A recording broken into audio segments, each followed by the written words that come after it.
If you want to change your Pinterest business account back to personal, so follow this step. First, open Pinterest app and go to your profile. Then tap on three dots in the top right and select Setting.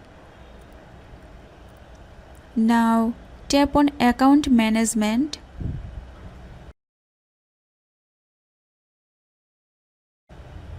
Here tap on Convert to Personal Account.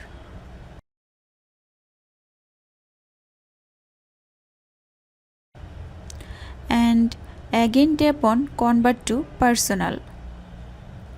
That's it, your Pinterest account is now personal.